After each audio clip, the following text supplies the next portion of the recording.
Just a No second. problem. Let Sorry me for the confirm little it. delay.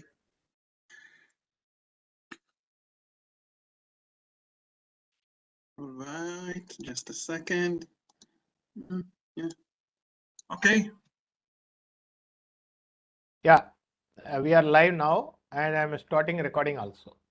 Okay. Siddharth ji, please Shall take we over. start? Okay, Yes, thank Siddharth you. Thank you. Second. Toda Yeah. rabba. You can start. Namaste, Jai Hind, Shalom to everyone. Interactions between Hindus of India and Jews has been over several hundred of years. And Jewish traders arrived in India as early as 562 BCE in the southern port of Kochi. And since then, groups of Jewish communities from various parts of the world arrived in India over a period of time and never faced any discrimination, injustice, or religious persecution throughout their stay of over 2000 years. Even as many Jews from India have gone back to Israel, they retain strong links with India throughout their friends, neighbors, and colleagues. Ladies and gentlemen, Devi or Sajjano, the Indo Isreal study group is formed by dedicated and successful professionals from diverse fields having a strong sense of social responsibility who wish to build upon these historic relations and foster greater cooperation between India and the Jewish community worldwide for closer economic and cultural ties. If I may share with you briefly the objectives of our forum, they are to foster greater interaction between India and the Jewish community in Israel and other countries, to improve the understanding of each other's religious and philosophical concepts and cultural traditions. I may at this point of time share about our webinar which we had with Itamar Theodore as the main speaker. Our objective is also to identify and highlight the contributions made by people of both countries in each other's social and cultural spheres.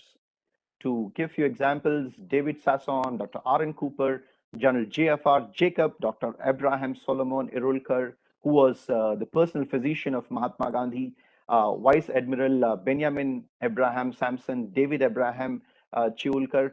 I mean, the list is endless. We also Moses Rajpurkar, tourism, and we also wish to promote tourism and business between the two countries, to demonstrate the use of advanced technologies for greater social good, foster cooperation between institutions working for similar social causes in both countries.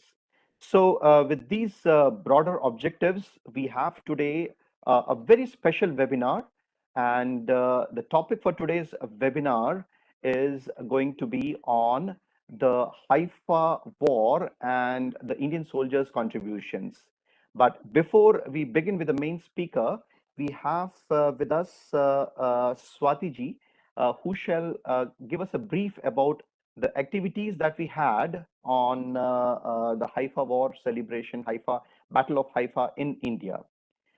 Before I invite Ms. Swati Indulkar, just a brief about her. She has done her MBA in HR from Welling Carr's Institute of Management. She's running her own IT company in software development and training, as well as she has another company on digital media. She's also a media head for Sanskar Bharati, Konkan region. So, ladies and gentlemen, Devi or Sajjano, Miss Swati Indulkar ji. Thank you, Mr. Siddharth. Good evening, all. This is Swati, as he has said, from India. I represent Sanskar Bharati, which is a 40 years old national level organization, and we work in the field of Indian culture as well as various forms of arts and artists.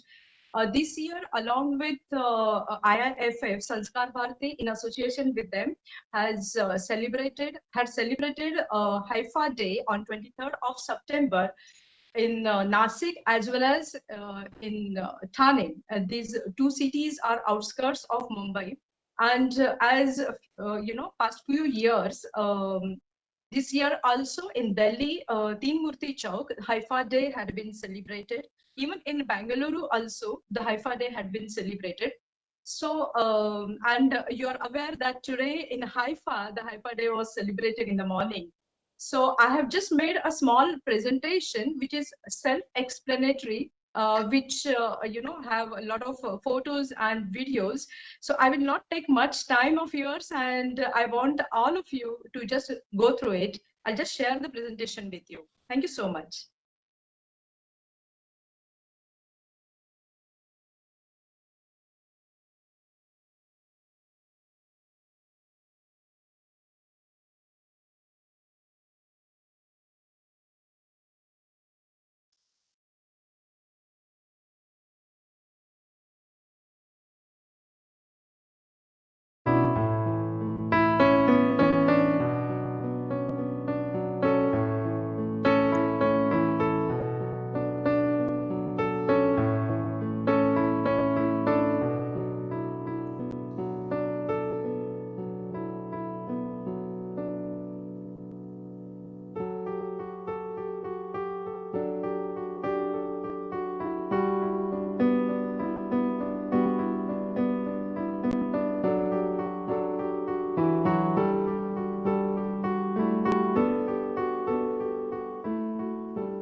The leading squadron was led by a captain who later became Lieutenant Colonel Aman Singh Bahadur. Major Dalpat Singh attained martyrdom during the early stages of this battle. As a result, Captain Aman Singh Bahadur took over the command of the regiment and rallied his men in the final charge that led to victory. This gallant action led to the capture of Haifa. A number of brave Indian soldiers made the supreme sacrifice during this battle. Over 1 million Indian soldiers served and fought in the First World War in distant lands far away from their homes. Today, we commemorate the courage and sacrifice of many such Indian soldiers who laid down their lives as their loved ones back in India longingly waited in the hope of their safe return. The fallen soldiers represented all the major faiths and regions of our country, and this tribute shows that their courage and sacrifice will never be forgotten and continue to inspire us for all times to come. This cemetery and the fallen soldiers are one of the many historical connections that India has to this land.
हालत में अंग्रेजों ने भारत के 3 रियासत मैसूर, जोधपुर और हैदराबाद की सेना से मदद की अपील की और 21-22 सितंबर को अपनी 3 सेनाएं केवल और केवल मानो वीर गति होने चली जा रही थी, क्योंकि एक तरफ माउंट कैरिमल, एक तरफ माउंट कैरिमल, दूसरी तरफ नदी की शोन, दूसरी तरफ नदी की शोन, दोनों के बीच से ही हाइफा पर धावा बोल देने का मार्ग। यही मार्ग से आने वाले दुश्मन को ऑटोमन सेना मशीन गन से निशाना करती थी।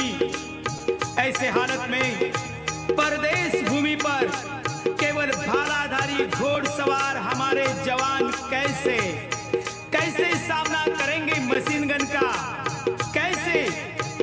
ब्रिटिश सैनिक डरकर पीछे हटे, पर भारतीय सेना पीछे हटने का नाम नहीं लिया। उसी समय इतिहास ऐसा कारनामा लिखने वाला था कि दुनिया को घोड़सवारों का पराक्रम देखना था। वो दोबारा कभी दोहराया नहीं जा सकता था, क्योंकि आगे मृत्यु देखा है खड़ा, पीछे हटना शर्मनाक बड़ा, पीछे हटना शर्मनाक बड़ा। अपने मातृभूमि का बीड़ा मार दे या मर दे वीरा, मार दे या मर दे वीरा। ऐसा युद्ध कभी होना नहीं है, एक अजूबा है, एक अजूबा। शेर हिंद के वीर रणांगणी विजयी श्री ले आना, जी जी जी जी जी, जी जी जी जी जी, जी जी जी जी जी।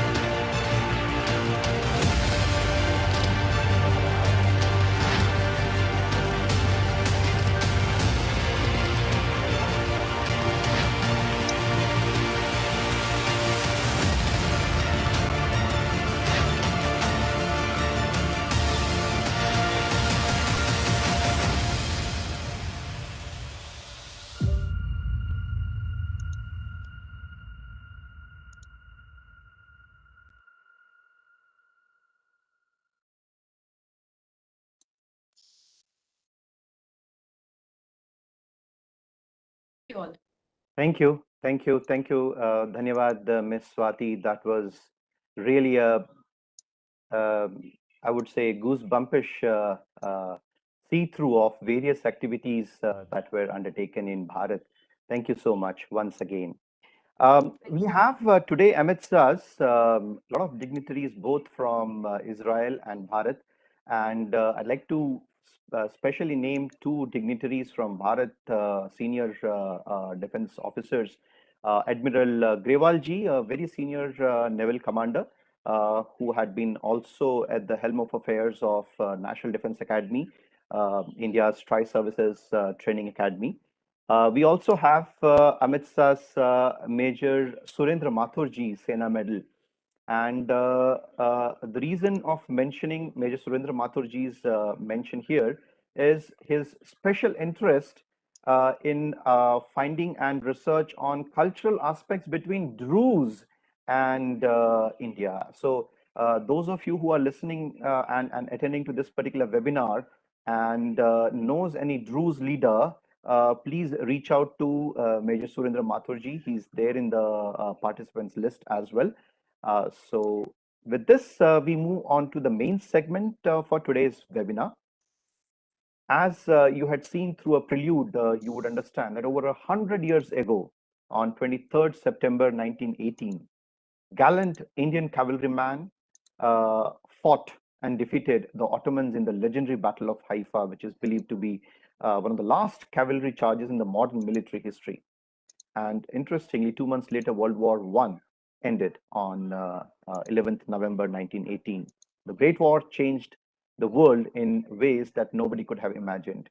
So this was probably one of the most landmark battle which our soldiers fought. And to give you a brief, to give you in detail about it, we have amidst us Mr. Ran Amitai from Department of Asian Studies, University of Haifa. And his presentation title is The Indian Army and the Battle of Haifa at the Northern Part of Palestine Campaign 1918, Somewhat Forgotten Episode. May I now invite Mr. Ran Amitai. Yeah, I'm just, okay, one moment. I'll just get into my presentation. Baseder. Okay, are you, well, just one second. The presentation is now. Can, one moment. it's visible. It's visible. Okay, very good. Okay, well, first I just want to say one comment for what Ashish said in the beginning. For the names of the Jewish people you said, I would just add one. Moses Eliyahu Rajpurker, he was the mayor of Bombay in the 1930s. He's also was one of the prominent figure in Bombay. Okay, now I'll speak about my presentation. The title, it's, as you see, the Indian Army in the Battle of Haifa as the northern part of the Palestine Campaign, 1918, somewhat forgotten episode. Now, the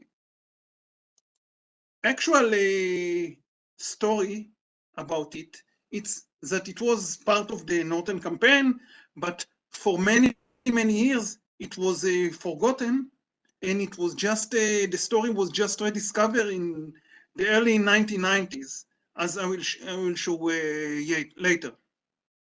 I will just begin. The Palestine campaign, which was in 1917, 1918, it was part of the overall British campaign in the Middle East and led to the occupation of the land of Israel or Palestine from the Ottoman Empire that was ruling there for 400 years. This battle got a lot of attention under in the historical literature and also of the World War I, and also a lot in all the military history. However, all of this history, the historiography of the war, tend to underestimate the number of battles that some of the battles that took place in the war. One second. One of these battles, it's the Battle of Haifa, which was again in the northern part of the Palestine campaign. The city of Haifa was occupied by the 23 September in a battle which some people can describe as the last successful battle in history where cavalry force managed to storm a fortified target and conquer it. Later there was some other battle, but it was not like that. 1 year before there was also the Australian conquer of Beersheba, where Australian brigade, cavalry brigade, stormed on the Turkish fortification, but it was 1 year earlier. In World War II, all the battle was not like that anymore. Some general chronology. January 1917, it was the Battle of Rafah, the first penetration of the British forces within the boundary of the Ottoman Empire. You can see the borders. Spring 1970, the British first attempt to break north, it was in the first Battle of Gaza, 26 March, and the second Battle of Gaza, 19 of April 1917. Both battles end with the failure of the attackers and many, many casualties.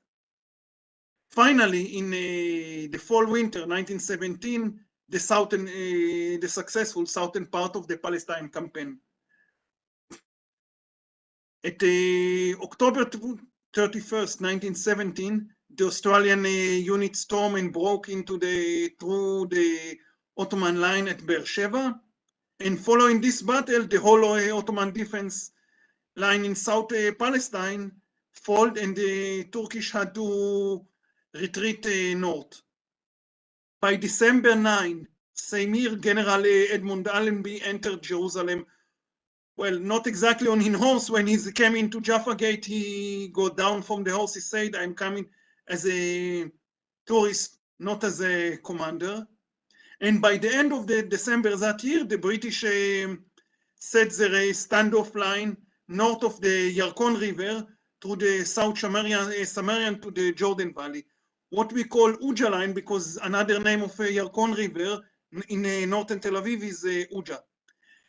Then it was a 9 months truce, or a kind of a ceasefire in the campaign in Palestine, because the forces were need to go to be transferred to the Western Front in Europe.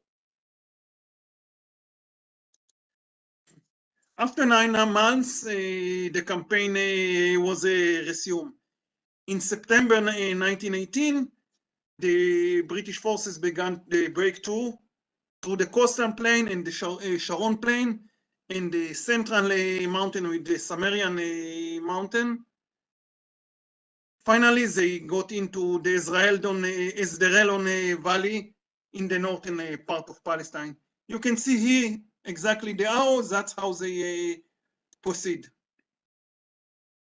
City of Haifa was very important strategically, because it was an harbor, and also the railhead of the Hejaz railway line going from Damascus. For this reason, it was first function as a harbor for the Ottoman and German supply, and also General Allenby wanted that it will be as a harbor supply for the British forces.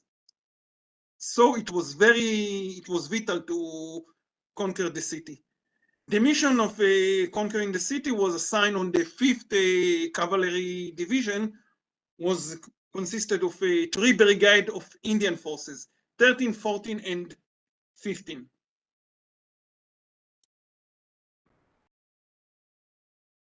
The first attempt to advance toward Haifa was done on the 22nd, 1918. A second, please.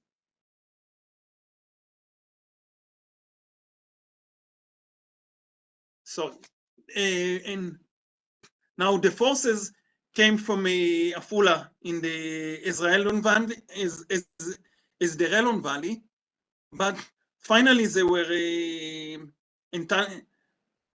they faced heavy artillery, just like 10 kilometers east of Haifa, and they had to retreat. The next morning, the main attack began.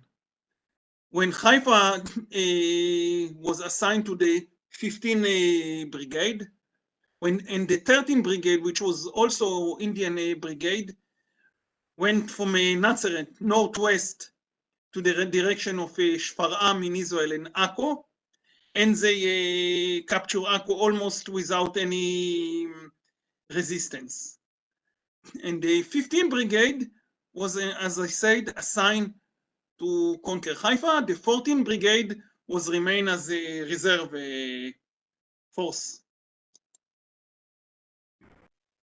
Now I shall just pause and explain a few words. Some of you probably know it, but I still say that about the composition of the Indian unit. In the British India, and mainly in the British Indian Army, the princely state were ruled by the local ruler, but they were in generally under control of the British government, but were not directly subordinate. Like most of the princely state in Rajasthan, some princely state in central India, like Gwalior state, in Gujarat, Baroda, in the south, Hyderabad, and Mysore also. These three cavalry battalions of the 15th Brigade were composed of soldiers from three princely states. One was the Jodhpur Lancer, which was part of the Rajputana of agent of Jodhpur. Second one was Mysore, and the third one was the Hyderabad Lancers. Here we can see that on the map. The Rajputana agent, it's in the north where I show with my arrow. In the center you can see Jodhpur, Hyderabad, and Mysore in the south. Two battalions of the 15th Brigade participated in the attack of Haifa, Jodhpur and Mysore, while the Hyderabad battalion was given a separate task guarding and escort the enemy prisoners. When the Indian soldier reached Tel Harbaja, the outskirts of Haifa, I'll show you that in a moment on the map, which is a little bit east of Haifa now. Company from the Mysore battalion split from the main force and turned northwest to go around the Kishon River, where is today the Haifa refinery and the Haifa Bay industrial area. The rest of the forces continue west on the slope of Mount Carmel, near the village of Balad Sheikh, which is now the town of Nesher, just east of Haifa. That's where they encountered the Ottoman artillery that was located on several spots on the slope of Mount Carmel and aimed the storming troops. At this point, the other forces split again when another company from Mysore battalion, together with the English reinforcement company from the Sherwood Rangers, start to climb on Mount Carmel to the area where is now the University of Haifa, and from there they went northwest on the ridge to get into the Ottoman artillery battery and to disarm them. While the Jodhpur battalion, together with the remaining companies from the Mysore, continue westward to storm the downtown. Okay, just one moment. Okay, now we can see again this air photo of Haifa. As you can see here, you see Mount Carmel. Here in the front, it's the area of where is also Bat Galim, where it's the cemetery, exactly where I mark with my arrow now. As you can see, it's a very narrow passage, and it's very easy for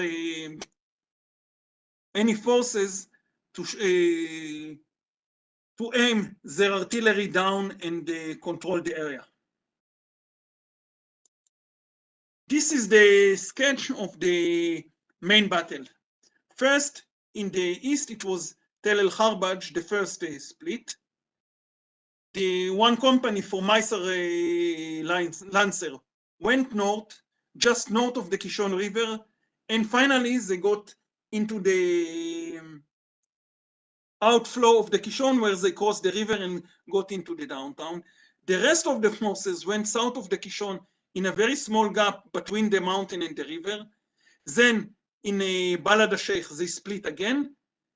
When the one company of Mysore in the Sherwood went on the mountain to disarm the German and the Turkish defense areas on the mountain, and the rest of Jodhpur Lancers went stormed toward the downtown. When the forces stormed toward the downtown, the Jodhpur battalion plus the one or two companies of Mysore Lancer, they just stuck in the mud of the marshy area around the Kishon, and their progress was delayed. Now the general command of the of the mission, the British brigadier plan was that by 2 o'clock, the Sherwood and the Mysore Lancer will get into the German outpost on the Carmel and will disarm, and at the same time, the Jodhpur Lancer will storm downtown. The group of Mysore and the Sherwood had to delay, and it was 2 o'clock, and finally, the commander of the battalion, Thakur Dalpat Singh, decided to take the storm. And then what happened exactly? Under a heavy shelling and heavy artillery or machine gun, they just storm. And this storm led to the collapse of the Ottoman forces and the breakdown of the Turkish armies around the downtown, and the Indian troops entered the downtown without any further interruption, but the Thakur Dalpat Singh paid his life for this when he hit from bullets of Ottoman machine gun fire. Finally, and meanwhile, the other forces, the company of Mysore and the Sherwood, climb on Man Carmel and outflank the German artillery post in the Carmelheim, which is now a very off. It's the Baha'i viewpoint on the Carmel, and overpowered them in a mounted assault, and when they took a lot of prisoners.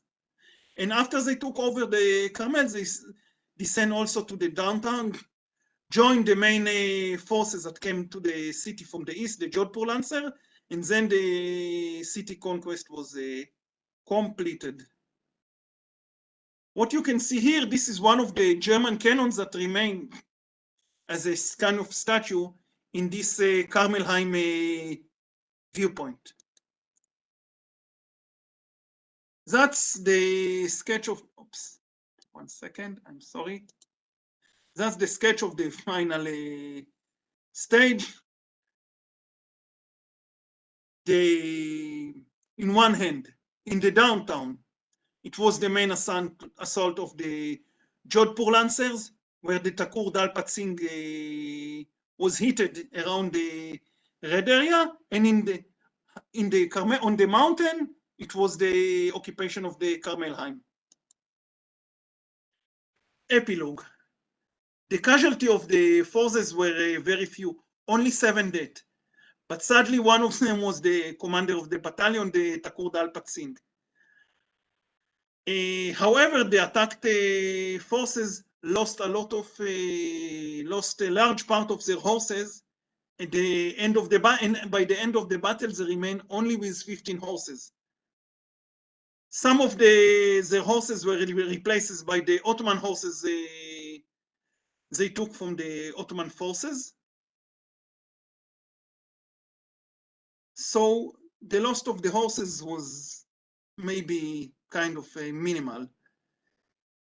And the Battle of Haifa was one of the last cavalry battles of the world.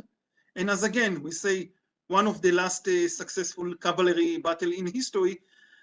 I can say that it wasn't the last one, because 2 days after the Battle of Haifa, there was a small battle in the northeast of Israel, near the Lake Kinneret, Sea of Galilee, when Australian cavalry occupied the village of Tzemach and the railway station there just south of Tzemach by a night cavalry storm.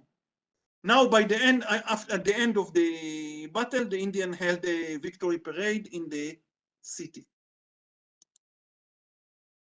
The legacy of the battle in India. Thakur Dalpat Singh, which died, was awarded the Military Cross Medal on extraordinary deeds during the battle. The 15th brigades that conquered Haifa, commanding Tin Morti, now it's called Haifa Chok after Prime Minister Netanyahu visit India in 2017. And the date is marked in India as the Day of the Indian Army in Tinmurti and now also in Mysore. The legacy of the battle in Israel. The story of the battle was forgotten from the public memory in Israel for many, many years. And it has been rediscovered by an extraordinary way. In December 1992, the Israeli-American cardiologist born in Haifa, his name was Yitzhak Korenzon, he visited in India. He was on his way from Delhi to Mumbai when the plane was forced to land during some riots occurred because of the destruction of Babari Masjid in Ayodhya. I can just say one or more comments that at this date, I was also in India, my first visit. I was in South India, and another lecturer in Haifa University in the Indian Study Department was also there. She was stuck on a railway, and that's, as she said to me later, led her to do her research on in Indian studies. However, anyway, the Professor Korenzon was flying when his plane was grounded, and he landed in Jodhpur, and he was staying in Umayyad Bhavan Palace. While he was walking around, he saw a small statue of the Thakur Dalpat Singh, and he was so, and he looked, and he suddenly saw the inscription, Haifa Hero. That caught his attention as he was originally from Haifa, and he started researching. He went to the British archive and tried to research, and he brought all of this story into the Israeli attention. And once the story was revealed, it's begun to be commemorated in Israel since 2010. The Indian embassy commemorates the ceremony every year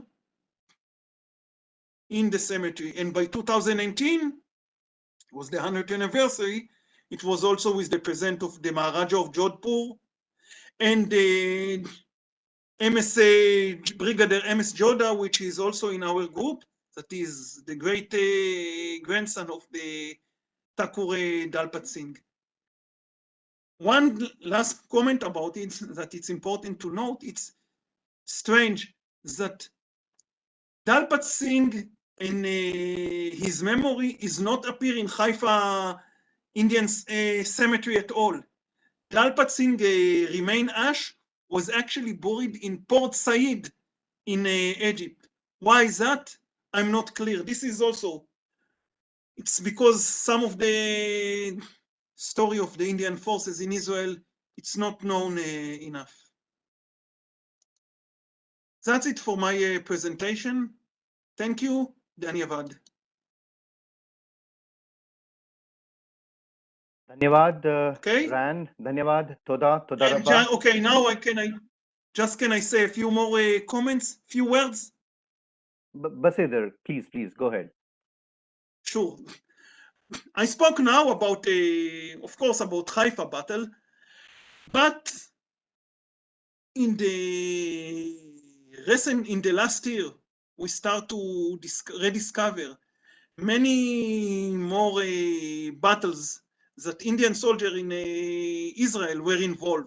More in World War I, but there were also some Indian soldiers were posted in Israel during World War II, when they came mostly for a retreat because the front line was not in Israel.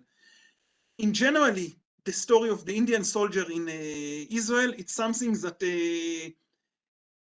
yet had to be done, and it's wait for further research. I will be happy to expand about it when I'll have much more information. Thank you. Dhanyavad, Ran. Toda rabba.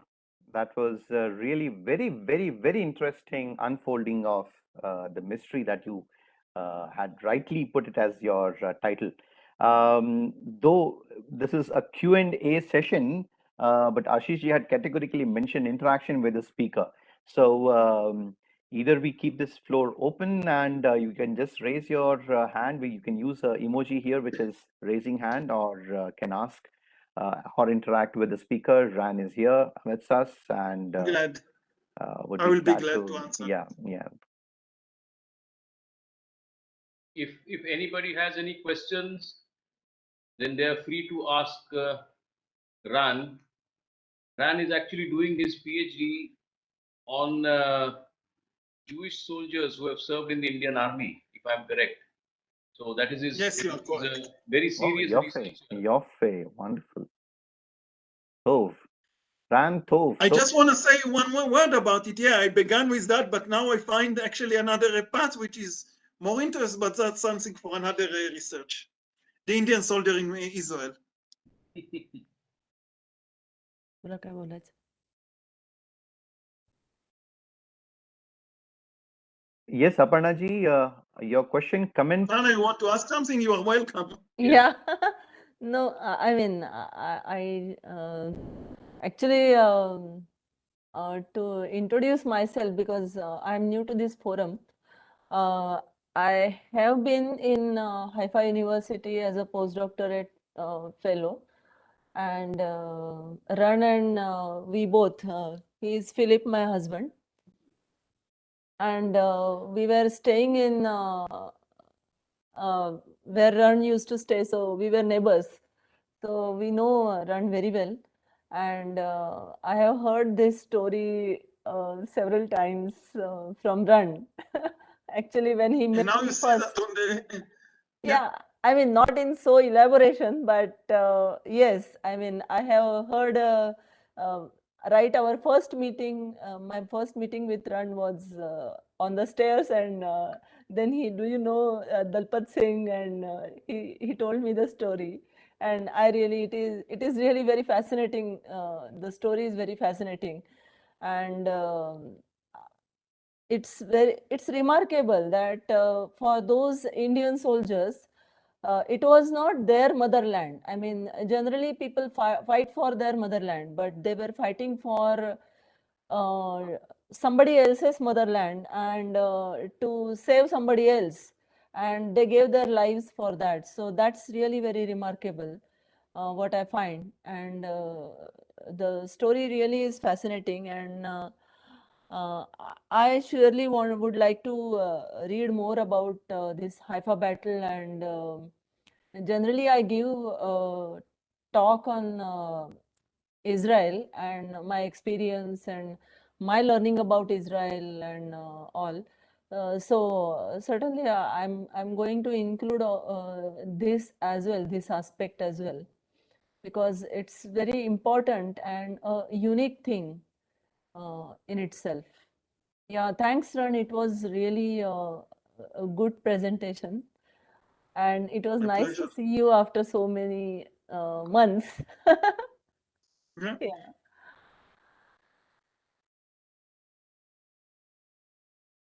My question to you, Ran, is Yes, I am. where do you get most of the information about these battles from? What is your main source? Are they Israeli records? Are they Indian records? Or do you think the correct source will be the British archives? Okay, well, it's okay. First, in generally, there's a lot of record in the British archive. But I mean, my main source was actually the literacy of the war was done mostly by the British historian. First by the Lord Wavell, which was also the Viceroy of India. But to be more accurate, it was another historian, Cyril Falls. They both wrote about the battles. And also I refined it a little bit with the book of Brigadier M.S. Joda. The main problem with the British sources is that they tended to underestimate the contribution of the Indian forces. So for example, when you're talking about the British troops, all the data is available, war diaries, list of soldiers, everything. When it's come to Indian troop, it's more hard. Australians, they were also a little bit excluded, but they had their own historian. In the Australian, I mean, Australian and New Zealand, the Anzacs, they were fought also in the Palestine campaign, the same as the Indian. In India, the problem is that it's very hard to get some of the sources because at that time it was still unorganized. It's very hard to find exactly which archives stay and where it's kept. Some of the data were not preserved well. That's also, unfortunately, one of the reasons why the story was almost forgotten and was just rediscovered much later. Admiral Grewal here. Can I add one thing? Actually, what happens is most of the regiments maintain their regimental history. Unfortunately, these 3 cavalry units were amalgamated into 61 cav. Maybe the history was not transferred with it, and some of the records may not be available. But the performance of the Sindh horse in Iraqi counterinsurgency is very well recorded in the regimental history, as well as by the British historians, and a lot of people have written books on the small wars, where similar incidents had taken place. And it's not that they didn't want to write about Indians. In fact, in some of the books, the Britishers have written that the Manchesters were completely taken over by the tribals. It was only the bravery of the Sindh horse which saved the night. When almost 3,500 British and Indian forces were surrounded by nearly 10,000 tribals in Iraq on 25th, 26th July 1920. The Battle of Kut. Yes, Hilla and Kult. So Hilla was, they were trying to go back to the Hilla from base camp, and they were surrounded. It was Sindh horse who initially went on horses. Thereafter, they drew the sabers and actually dispersed the tribals, nearly 10,000 of them. So the Britishers are recorded quite well. Unfortunately, the Indian units, the history, wherever the old regiments have remained, some units are gone to Pakistan. The history will be there. Some of the history may have got destroyed. Otherwise, regimental history is maintained in the regiments. And it's a very authentic source because they written whatever has happened. Again, I just want to say one more word about it. I mean, at the time of World War I, the Indian method of writing the history was still not very, I mean, the Indian was not affiliated with the historian writing as in the West. For this reason, it was very hard. So again, sometimes there is some records that remain, but in many times it was not. And also there is sometimes it's very hard to find some diaries was written in a local Indian language, which can be rediscovered in many places. This will be another mission.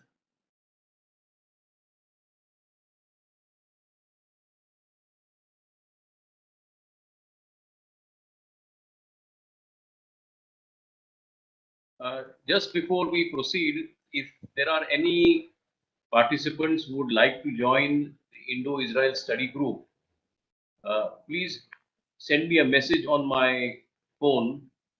I have given my phone number in the chat box. So just write your name and let me know, then I can add you up in our group and we will keep you informed about upcoming events.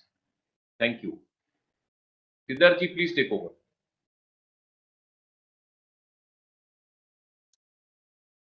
Thank you, Ashish ji.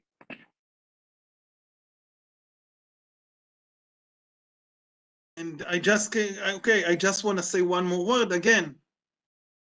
Maybe, in a few months or whatever, we have another project, and it's all the rediscovery of the Indian story in another battle, some other battles in India, in Israel. That will be some other session. That's it. Sure, Ran. So next time we'd like to listen more about this part of the history as well. Thank you so much. May I invite? I would just like to make one announcement, please. Sure. And after that, Ashish ji, can you also share vote of thanks on the occasion? So Just as we are discussing the Indian soldiers fighting in Israel, there is a very famous general, Jewish general, who fought for India, General J.F.R. Jacob. This happens to be his centenary year. He was born on 2nd of May in 1921, and this is. Oh no, I'm sorry, Ashish. Sorry? Ashish, I just have to correct you. Yeah. That I know. Jacob was born in 1923. He gave he made his age a bit elder on his ID, so he'll be able to join the army earlier. But he born in 1923. I'm clear about it. Okay, but his record. But one word about it, in 2 months, it's the 50th anniversary for the occupation of Dhaka. That's right. His deeds, absolutely. That's right, and he's famous in India as the field commander during the 1971 war, which is the liberation of Bangladesh. When we normally see the pictures of the Indian generals and the Pakistani general signing the instrument of surrender, we have General Jacob standing right behind General Jagjit Singh Arora. If you can all picture that in your minds right now. And I can show it in a moment if you want in a presentation. We are running a series in his memory. He was a artillery man, and hopefully in next month we will have a special session on General Jacob himself. So we will keep you posted on that also. As we are coming to the end of our webinar today, I would like to thank Swati Indulkar for taking a lot of effort in collecting the pictures and videos and making a very nice presentation, which gave an overview of the commemorative events that have taken place this year.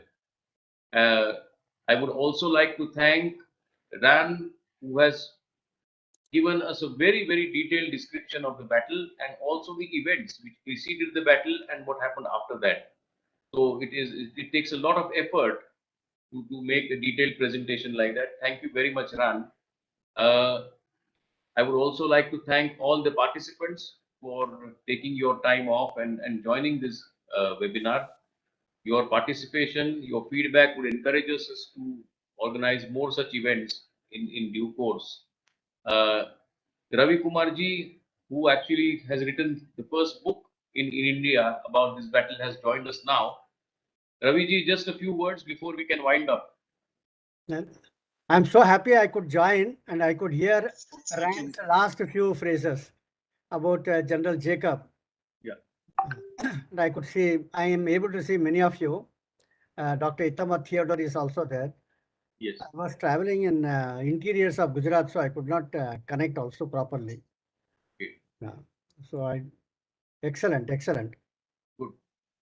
Siddharthji. I just may add one more thing. Add one sentence.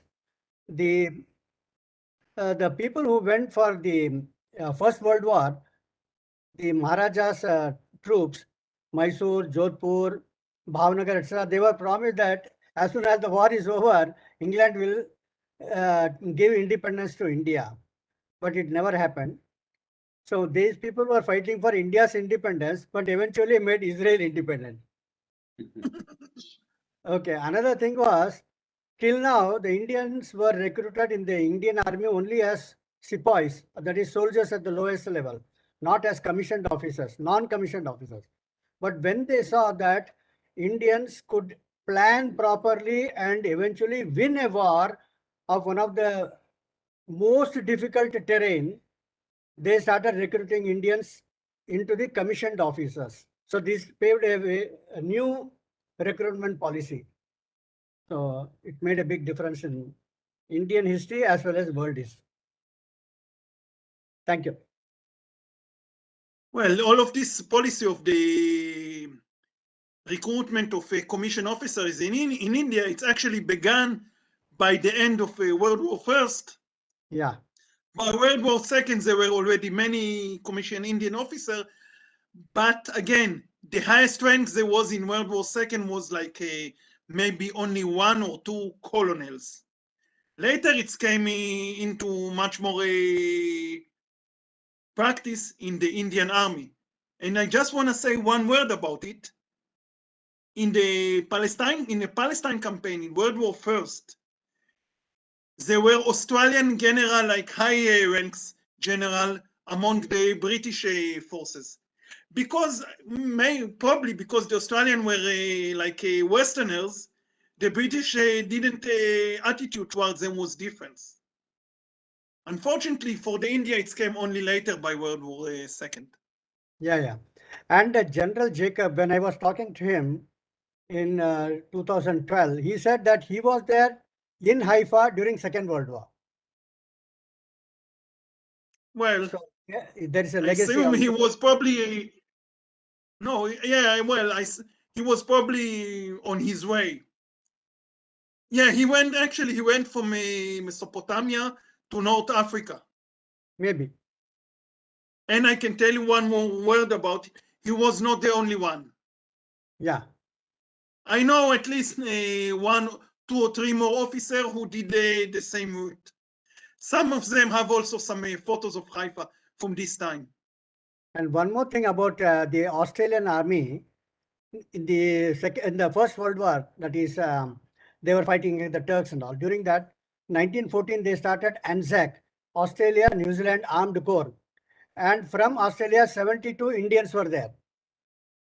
Most of them were Punjabis who had migrated during 1890s, 1880s. And from New Zealand, there were at least 12 people. All college students, youth who had joined the army. Some of them did not return, perhaps. Well, all the story of actually the Indian soldier, wherever they were posted, it's quite a significant research. You can find them everywhere. Everywhere. Also by the way, also in England, there were many Indian origin soldiers who fought with the British forces in the Western Front. Right. I'm not talking about Indian regiment from India. I'm talking about many Indians that were in London as they were, for example, a student or living there, and they just joined the British forces as the auxiliary forces to the Western Front.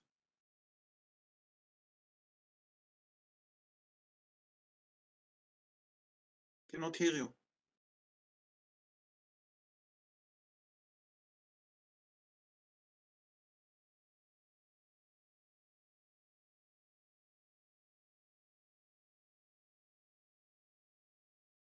Praveen, sir, you are muted.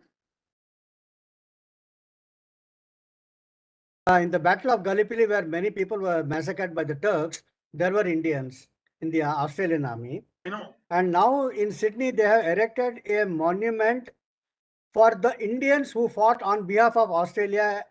In their memory, they have erected one special. This also happened. I have went there and discussed these things with our people there. Then the government of Australia has accepted that.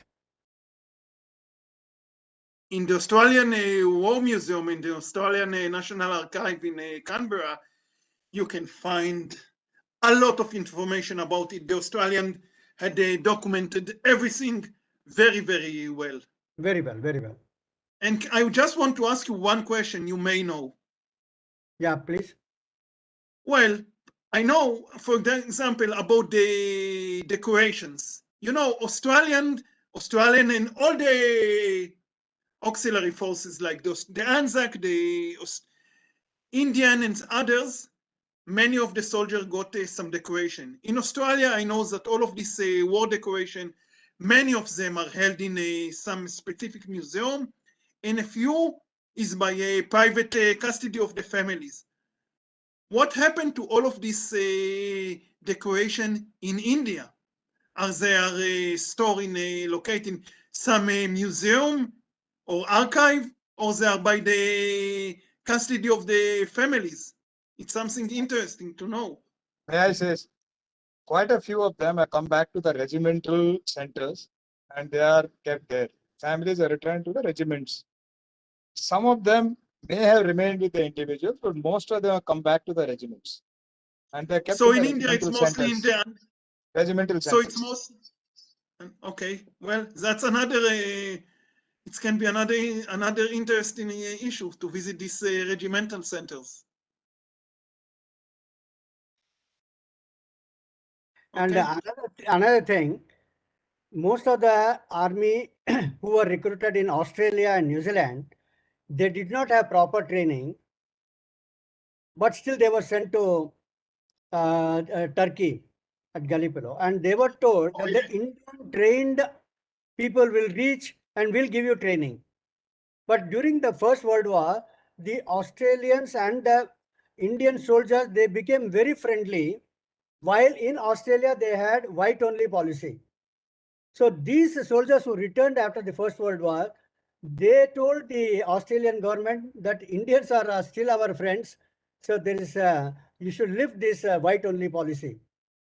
So slowly it helped in Indian migration also.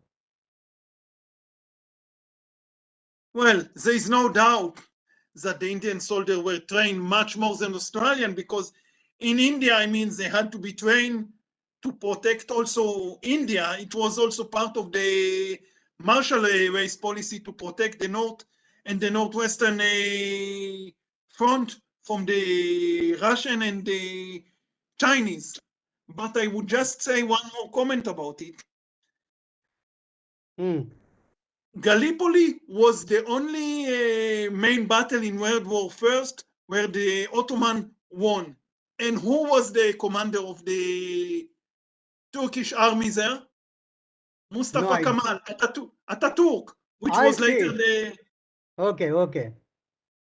All the other commanders, and that include also his the deputy of Ataturk later, Ismet Pasha, Ismet Inonu. They were also in Palestine. They all lost in the battles. Gallipoli was the only battle won by Ataturk himself. Okay.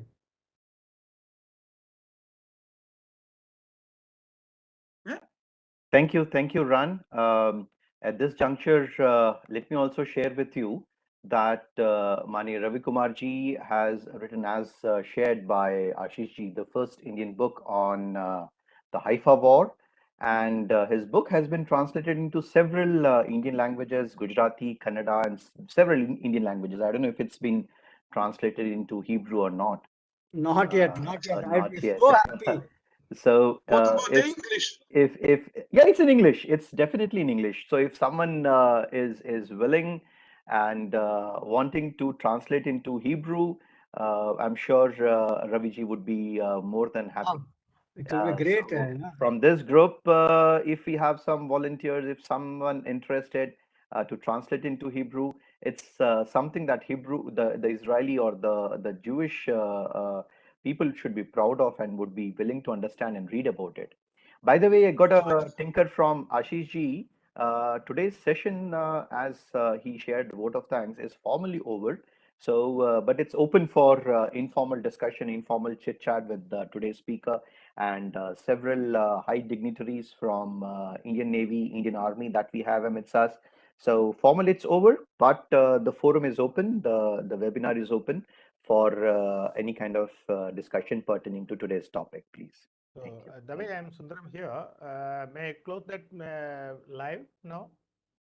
Can I just ask you a question about the book of Raviji? Yeah, live can be closed, Raviji. Yeah. The recording can be stopped. Yeah, recording can be closed. Okay. Recording can be closed, please. Thank you. Nandri. Ravi? Yes, please. Just have a little question about your book. I mean, you talk, it's a book that you wrote? Yeah, I wrote. Okay, well, at least we should have it